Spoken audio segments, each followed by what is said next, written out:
Hello everyone, વાત કરીએ આપણે આજે સૌથી પહેલાં સ્વાદુપિંડ ગ્રંથિની.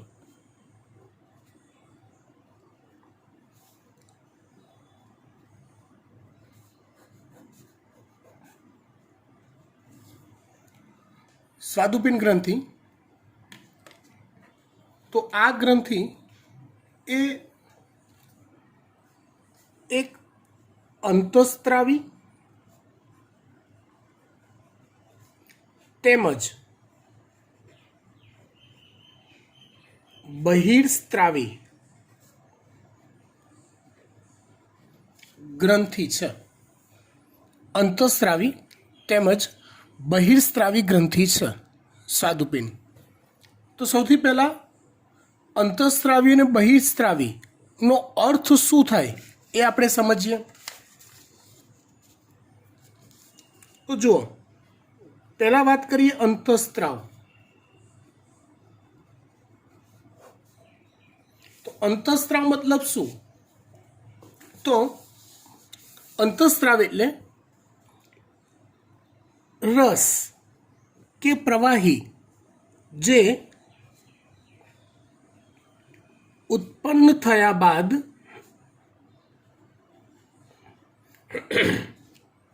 જેને અસર કરવાની હોય એવા કાર્યકરી અંગ તરફ, અંગ સુધી, જેને લક્ષ્યાંગ અંગ પણ કહેવાય, ઉત્પન્ન થયા બાદ લક્ષ્યાંગ અંગ સુધી, ઉત્પન્ન થયા બાદ લક્ષ્યાંગ અંગ સુધી કોઈ નલિકામય માર્ગ સિવાય, એટલે કે રુધિર દ્વારા વહન પામે કે પહોંચે તો એવા રસને અંતઃસ્ત્રાવ કહેવાય, કે જેનું જે તે કોષોમાંથી ઉત્પન્ન તો થાય, એ ઉત્પન્ન થયા પછી એનું વહન, એને જ્યાં એની અસર આપવાની હોય ત્યાં સુધીનું એનું વહન એ ચોક્કસ નલિકામય માર્ગ દ્વારા ન થાય. ઉત્પન્ન થયા પછી એ રસ, એ સ્ત્રાવ સીધો જ રુધિરમાં ભળે અને રુધિરની સાથે વહેતા વહેતા લક્ષ્યાંગ અંગ સુધી પહોંચે તો એ સ્ત્રાવ કે એ રસને કહેવાય અંતઃસ્ત્રાવ. અને એ ઉત્પન્ન કરતી ગ્રંથિને, એ ઉત્પન્ન કરતી ગ્રંથિને કહેવાય અંતઃસ્ત્રાવી ગ્રંથિ. એ સ્ત્રાવ કે રસ ઉત્પન્ન કરતી ગ્રંથિને કહેવાય અંતઃસ્ત્રાવી ગ્રંથિ. એવો બીજો શબ્દ છે બહિર્સ્ત્રાવ.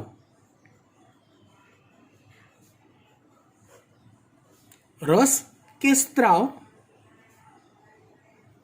ઉત્પન્ન થયા બાદ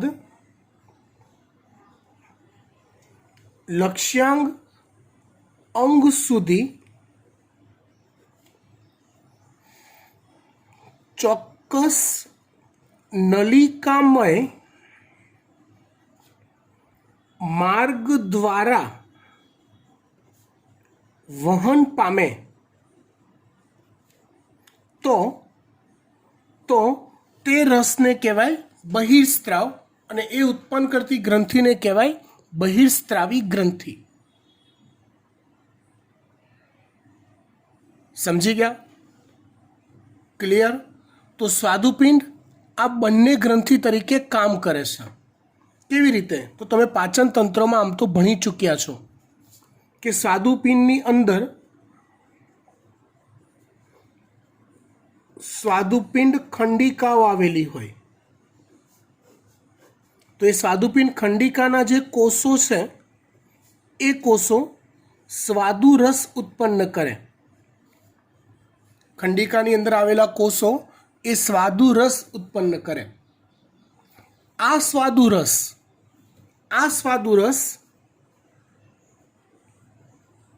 સ્વાદુપિંડ નલિકાઓ દ્વારા વહન પામે, ક્યાં? તો કે પક્વાશય અથવા આંતરડા સુધી. ટૂંકમાં સ્વાદુપિંડ ખંડિકાના કોષોએ એક સ્ત્રાવ ઉત્પન્ન કર્યો જેને કહેવાય સ્વાદુરસ. એ સ્વાદુરસ પાચન ક્રિયા માટે ઉપયોગમાં લેવાય છે. એટલે એ સ્વાદુરસની અસર પામતું લક્ષ્યાંગ અંગ છે પક્વાશય કે નાનું આંતરડું.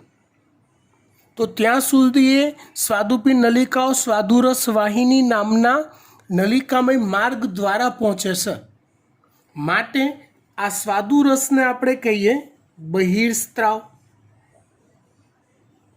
અને એ ઉત્પન્ન કરતી ગ્રંથિ સ્વાદુપિંડને આપણે કહીએ બહિર્સ્ત્રાવી ગ્રંથિ. ડન. એવી રીતે સ્વાદુપિંડમાં લેંગરહાન્સના કોષપુંજ આવેલા હોય છે. સ્વાદુપિંડમાં લેંગરહાન્સના કોષપુંજ આવેલા હોય છે. કોષોનો સમૂહ કહેવાય. આ લેંગરહાન્સના કોષપુંજમાં મુખ્યત્વે બે પ્રકારના કોષો હોય, આલ્ફા કોષ અને બીટા કોષ. આ બંને કોષો અનુક્રમે ગ્લુકાગોન અને ઇન્સ્યુલિન જેવા રસ ઉત્પન્ન કરે છે,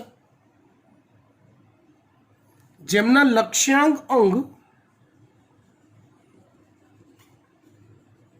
મુખ્યત્વે સ્નાયુ પેશી અને યકૃત છે. તો ત્યાં સુધી આ બંને રુધિર દ્વારા વહન પામે છે.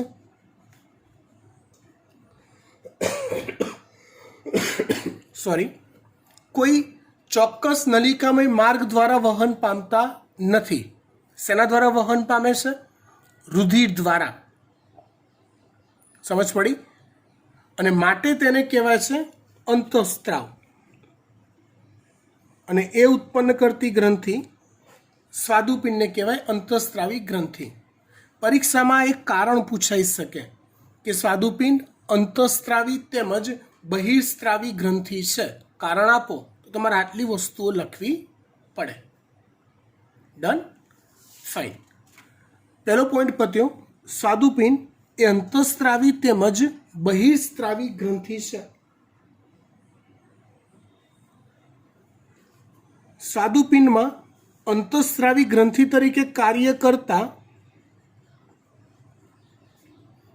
લેંગરહાન્સના કોષપુંજ આવેલા હોય છે.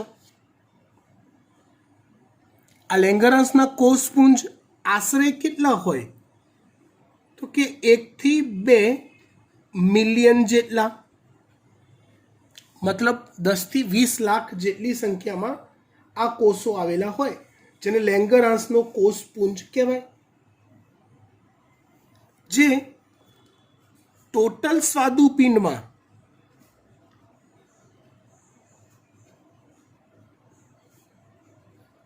1 થી 2% જેટલો ભાગ જ રોકે છે.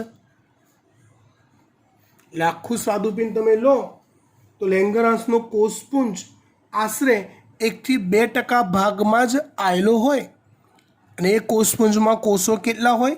10 થી 20 લાખ જેટલા અથવા 1 થી 2 મિલિયન જેટલા કોષો આવેલા હોય. આ કોષપુંજમાં બે પ્રકારના કોષો મુખ્ય હોય, આલ્ફા કોષ અને બીટા કોષ. જેમાં આલ્ફા કોષ જે છે એ ગ્લુકાગોન નામના અંતઃસ્ત્રાવનો સ્ત્રાવ કરે છે, અને બીટા કોષો જે છે એ ઇન્સ્યુલિન નામના અંતઃસ્ત્રાવનો સ્ત્રાવ કરે છે. આ બંને અંતઃસ્ત્રાવ ના કાર્યકરી અથવા લક્ષ્યાંગ અંગ સ્નાયુ પેશી અને યકૃત છે. અલ્ટિમેટલી આ બંનેની ઇફેક્ટ એવી હોય કે જેનાથી શરીરમાં ગ્લુકોઝનું પ્રમાણ બ્લડમાં ગ્લુકોઝનું પ્રમાણ મેન્ટેન રહે. અલ્ટિમેટલી એવું કહેવાય ગ્લુકોઝ જે છે એ રુધિરમાં ગ્લુકોઝનું પ્રમાણ વધારે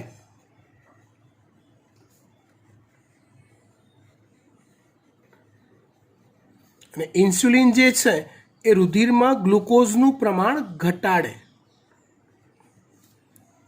એટલે અલ્ટિમેટલી જો રુધિરમાં ગ્લુકોઝનું પ્રમાણ જરૂર કરતાં વધી ગયું હોય,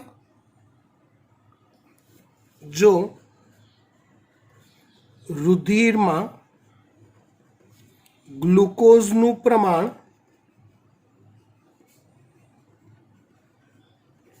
નિયત કરતાં વધુ હોય તો ઇન્સ્યુલિનનો સ્ત્રાવ થાય.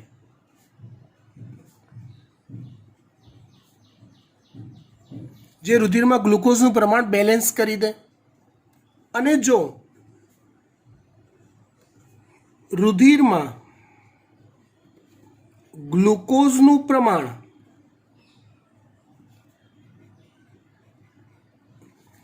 નિયત કરતાં ઓછું હોય તો ગ્લુકાગોનનો સ્ત્રાવ થાય.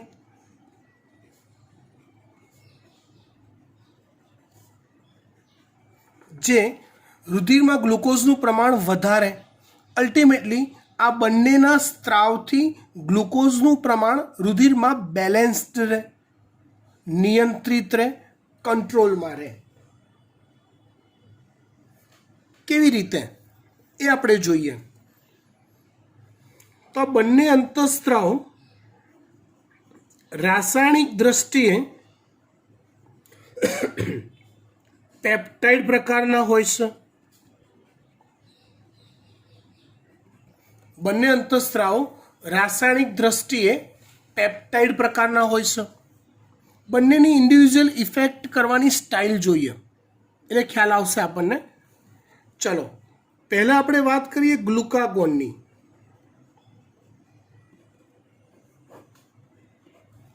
ગ્લુકાગોન કઈ રીતે ઇફેક્ટ કરે?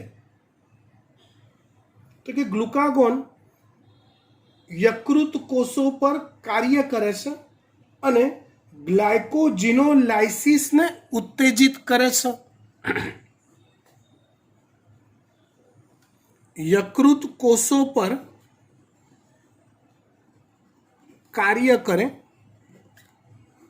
અને ગ્લાયકોજિનોલાઇસિસ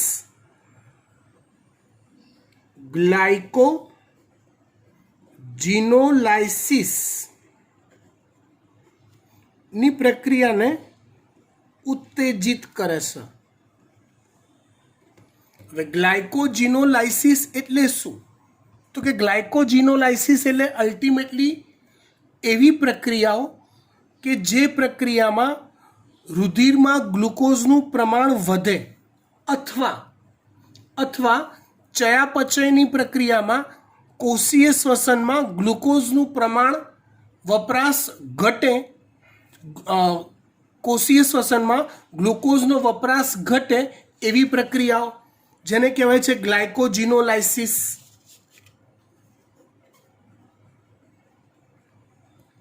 ગ્લાયકોજિનોલાઇસિસ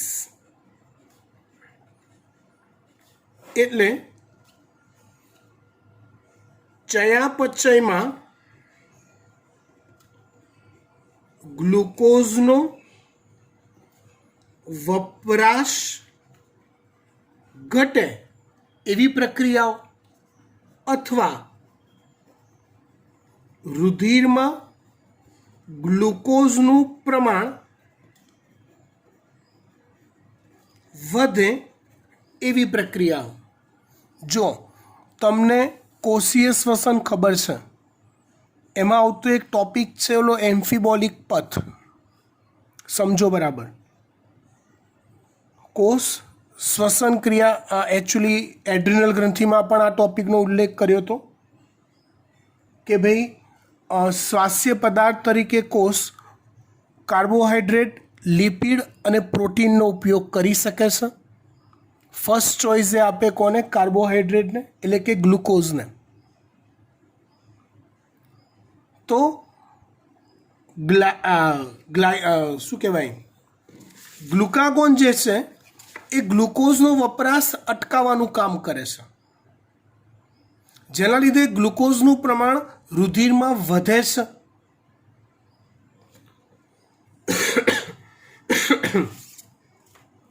ત્યાર પછી વાત કરીએ તો આની આ અસરને લીધે તેને હાઇપર ગ્લાયસેમિયા અંતઃસ્ત્રાવ પણ કહેવાય છે. એટલે કે રુધિરમાં ગ્લુકોઝનું પ્રમાણ વધારતો હોય એવો અંતઃસ્ત્રાવ, એટલે કે હાઇપર ગ્લાયસેમિયા અંતઃસ્ત્રાવ. આ અંતઃસ્ત્રાવ એ ગ્લુકોનિયોજિનેસિસ ને ઉત્તેજે છે. ગ્લુકોનિયોજિનેસિસને ઉત્તેજવું મતલબ શું? ગ્લુકોનિયોજિનેસિસ તો આગળ એડ્રિનલ ગ્રંથિમાં આ શબ્દ આવી ગયેલો છે, બરાબર. એટલે કે ગ્લુકોઝનું વપરાશ, કાર્બોહાઈડ્રેટનો વપરાશ ચયાપચયમાં અવરોધવો, એને ગ્લુકોનિયોજિનેસિસ કહેવાય. ચલો,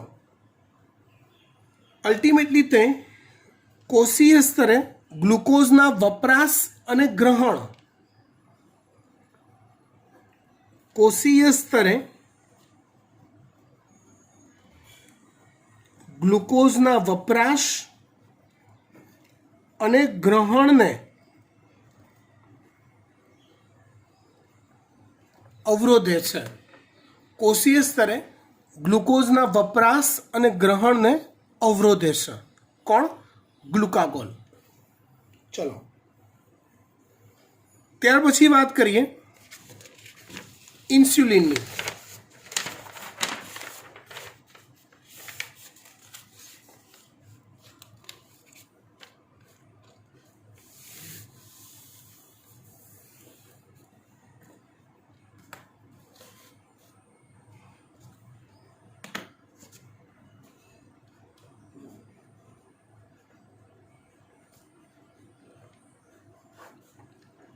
આની ઓપોઝિટ ઇફેક્ટ થશે આની. તો ઇન્સ્યુલિન એ યકૃત કોષો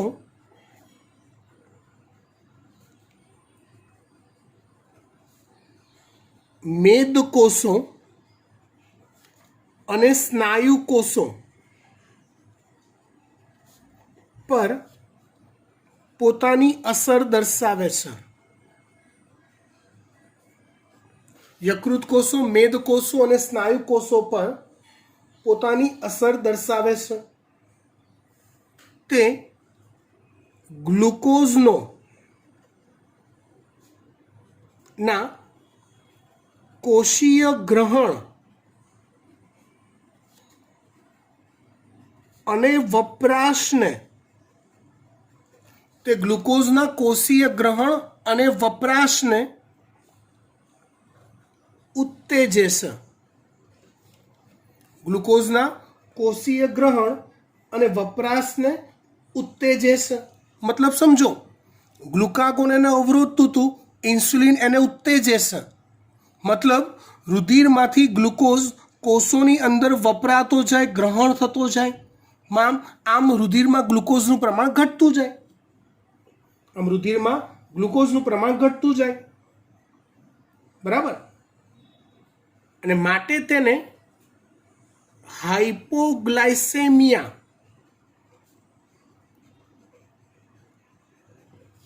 પ્રકારનો અંતઃસ્ત્રાવ પણ કહેવાય છે, અથવા એને હાઇપોગ્લાયસેમિક અંતઃસ્ત્રાવ પણ કહેવાય, અથવા એને હાઇપોગ્લાયસેમિક અંતઃસ્ત્રાવ પણ કહેવાય. ઇન્સ્યુલિન એ ગ્લાયકોજિનેસિસ પ્રક્રિયાને ઉત્તેજે છે. ગ્લાયકોજિનેસિસ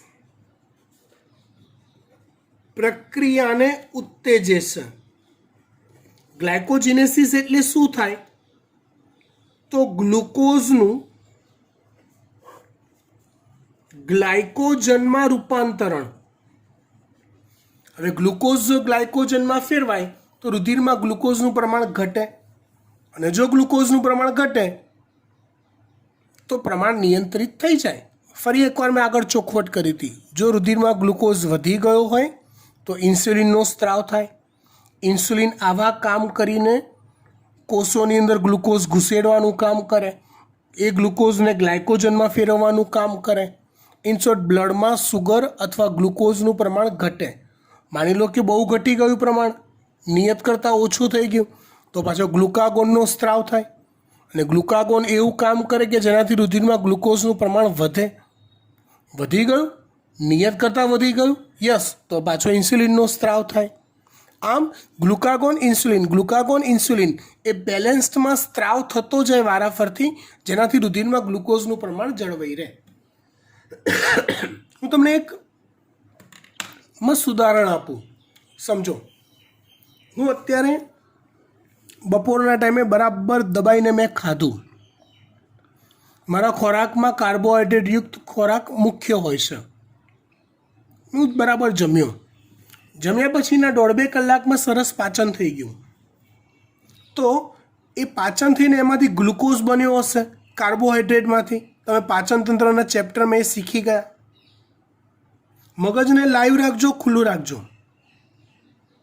ગ્લુકોઝ બની ગયો ને ગ્લુકોઝ બ્લડમાં ગયો, તો એ ટાઈમે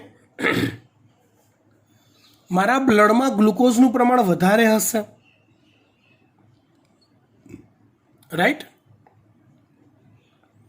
જમ્યા પછીના 6-7 કલાક થઈ ગયા, મેં પછી કશું જ ખાધું નથી અથવા ખાવાનો મને ટાઈમ મળ્યો નથી, તો એ સંજોગોમાં મારા બ્લડમાં ગ્લુકોઝનું પ્રમાણ ઓછું હશે. માની લો કે છેક સવારના 8 વાગે ખાધા પછી છેક રાતના 11 વાગે મારે જમવાનો વારો આવ્યો, તો બ્લડમાં ગ્લુકોઝનું પ્રમાણ બહુ ઘટી જાય, ચક્કર આવે, હું પડી જાઉં. પણ એવું થતું નથી. જ્યારે હું જમું છું ને એમાંથી ગ્લુકોઝ બને છે પાચન થઈને અને બ્લડમાં જાય છે, ત્યારે બ્લડમાં ગ્લુકોઝનું પ્રમાણ ઊંચું આવે છે. તો એ સંજોગોમાં ઇન્સ્યુલિનનો સ્ત્રાવ થાય અને એ ઇન્સ્યુલિનના લીધે બ્લડમાં ગ્લુકોઝનું પ્રમાણ ઘટે. અને હવે જ્યારે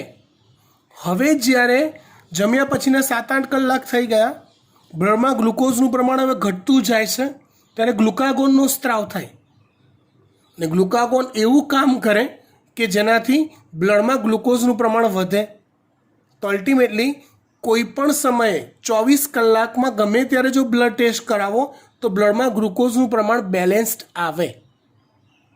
તમે આઈધર ભરપેટ ખાધું છે કે ભૂખ્યા છો. હા, ડાયાબિટીસના દર્દીઓને એ માત્રા પ્લસ માઇનસ આવે, બાકી જેને હોર્મોનલ ઇનબેલેન્સ નથી ગ્લુકાગોન ઇન્સ્યુલિનનું, એ લોકોમાં બ્લડમાં ગ્લુકોઝનું પ્રમાણ પ્રોપર આવે. સમજી ગયા આખી વાત?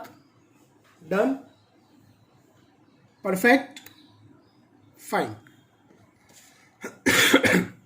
આના પરથી એક રોગ છે ડાયાબિટીસ મેલિટસ.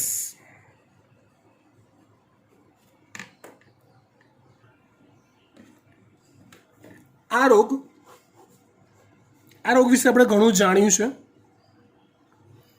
ઇન્સ્યુલિન ના અલ્પસ્ત્રાવ કે અભાવમાં એનો સ્ત્રાવ થાય છે. અલ્પસ્ત્રાવ કે અભાવમાં ડાયાબિટીસ મેલિટસ રોગ થાય છે, જેમાં રુધિરમાં ગ્લુકોઝનું પ્રમાણ ઊંચું રહે છે, વધુ રહે છે, બરાબર? એટલે ઇન્સ્યુલિનની સારવાર જો દર્દીને આપવામાં આવે છે તો આ રોગને નિયંત્રણમાં રાખી શકાય છે. અહીંયા આપણે સ્વાદુપિંડ ગ્રંથિ પૂરી કરીએ છીએ. ત્યાર પછી વાત કરીએ છીએ આપણે શુક્રપિંડ ગ્રંથિની.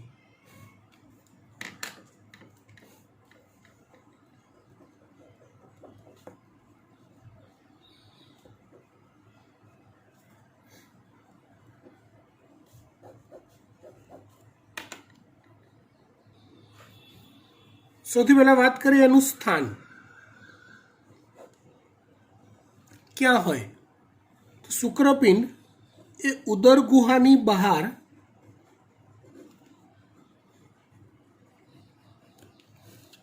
વૃષણ કોથળીમાં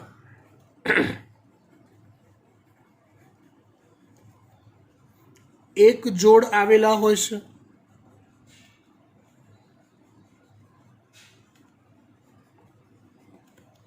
શુક્રપિંડનું કાર્ય તો એક તો તે નર પ્રજનન કોષ ઉત્પન્ન કરવાનું મુખ્ય કાર્ય કરે છે અને સાથે સાથે તે નર જાતીય અંતઃસ્ત્રાવો જેને એન્ડ્રોજન્સ કહેવાય, નરજાતીય અંતઃસ્ત્રાવો અથવા એન્ડ્રોજન્સનો સ્ત્રાવ કરવાનું કાર્ય કરે છે. નરજાતીય અંતઃસ્ત્રાવ અથવા એન્ડ્રોજન્સનો સ્ત્રાવ કરવાનું કાર્ય કરે છે. કોણ? શુક્રપિંડ. ત્યાર પછી વાત કરીએ શુક્રપિંડની રચનાની.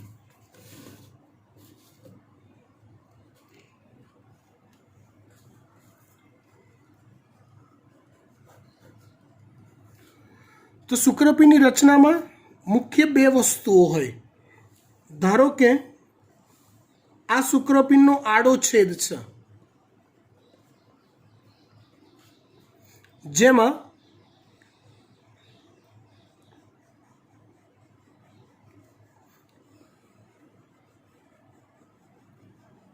આડો છેદ છે એટલે અહીંયા હું રાઉન્ડ રાઉન્ડ જે બતાવું છું ને એ ખરેખર નલિકાઓ છે એવું માનવાની. શું માનવાનું? નલિકાઓ. જેમાં આવી ઘણી બધી નલિકાઓ હોય છે જેને શુક્રોત્પાદક નલિકાઓ કહેવાય છે. શુક્રોત્પાદક નલિકા મતલબ શુક્રકોષો ઉત્પન્ન કરતી નલિકાઓ. નર પ્રજનન કોષ શુક્રકોષ ઉત્પન્ન કરતી નલિકાઓ આવી આખા વિસ્તારમાં ગોઠવાયેલું હોય છે. બાકીનો જે નલિકાઓ સિવાયનો વિસ્તાર છે એને આધારક અથવા આંતરાલીય પેશી કહેવાય છે. આધારક અથવા આંતરાલીય પેશી કહેવાય છે. આ આધારક કે આંતરાલીય પેશીમાં છૂટાછવાયા આવા કોષોના સમૂહ હોય છે, આવા જેને આંતરાલીય કોષો કે લેડિંગના કોષો કહેવાય છે. આવા છૂટાછવાયા કોષોનો સમૂહ હોય ક્યાં? તો જો બે યુનિટ થયા, એક શુક્રોત્પાદક નલિકાઓ જેમાં શુક્રકોષો બને અને બીજો આધારક વિસ્તાર અથવા આંતરાલીય પેશી, એમાં થોડા થોડા કોષોના સમૂહ હોય જેને આંતરાલીય કોષો અથવા લેડિંગના કોષો કહેવાય. તો આ આંતરાલીય કોષો અથવા લેડિંગના કોષો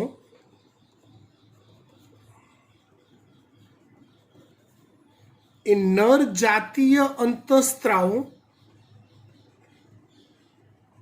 આમાં એક અંતઃસ્ત્રાવ નથી, એક કરતાં વધુ છે એટલે અંતઃસ્ત્રાવો શબ્દ વાપર્યો છે, જેને નામ અપાય છે એન્ડ્રોજન્સ નો એ સ્ત્રાવ કરે છે. નર જાતીય અંતઃસ્ત્રાવો એન્ડ્રોજન્સનો એ સ્ત્રાવ કરે છે. આ એન્ડ્રોજન્સમાં મુખ્ય અંતઃસ્ત્રાવ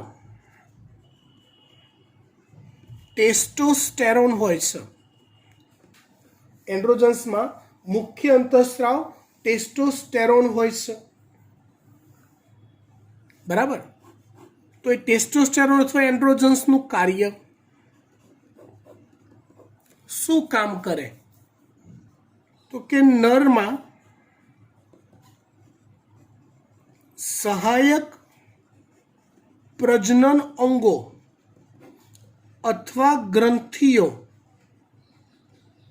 ના વૃદ્ધિ અને વિકાસનું કાર્ય કરે.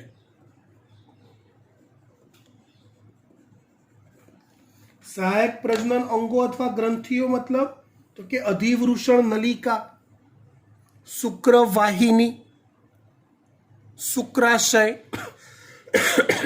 પ્રોસ્ટેટ ગ્રંથિ, બલ્બો યુરેથ્રલ ગ્રંથિ, મૂત્રજનન માર્ગ, આ બધી પ્રજનન તંત્ર સાથે સંકળાયેલી રચનાઓ છે. તો એના વૃદ્ધિ અને વિકાસનું કાર્ય કરે છે. આ ઉપરાંત તે શુક્રકોષ જનન એટલે શુક્રપિંડમાંથી શુક્રકોષો બનવાની પ્રક્રિયા, શુક્રપિંડમાંથી શુક્રકોષો બનવાની પ્રક્રિયા,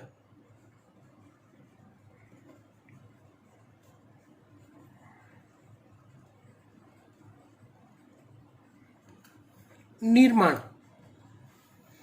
ની ક્રિયાને પણ ઉત્તેજે છે. આ ઉપરાંત તે નરના જે બાહ્ય લક્ષણો છે એને પણ ઉત્તેજે છે. નરના બાહ્ય લક્ષણો એટલે કેવા? તો કે દાઢી મૂછના ભાગ પર વાળ આવવા, અવાજ ઘેરો થવો, છાતી પર વાળ હોવા, રૂંવાટીઓનું પ્રમાણ વધારે હોવું. આ ઉપરાંત તે CNS પર, સેન્ટ્રલ નર્વસ સિસ્ટમ એટલે કે મગજ પર પણ અસર કરે છે. જો પુરુષોનો સ્વભાવ કઠોર હોય છે, મતલબ સ્ત્રીઓનો સ્વભાવ કોમળ હોય, પુરુષનો સ્વભાવ પ્રમાણમાં કઠોર હોય, નિર્દય હોય, તો એ એના મગજ પર થયેલી અસર છે. કોના દ્વારા એ અસર થાય છે? તો કે એન્ડ્રોજન્સ દ્વારા એ અસર થતી હોય છે. આ ઉપરાંત તે કાર્બોદિતના ચયાપચય પણ અસર કરે છે. મતલબ કે કાર્બોદિતનું ચયાપચય એ વધુ સ્ટ્રોંગ બનાવે છે. રાઈટ. ચલો, એટલી 2 ગ્રંથિ સુધી આપણે રાખીએ છીએ. વધુ જોઈશું આપણે આવતા અંકે.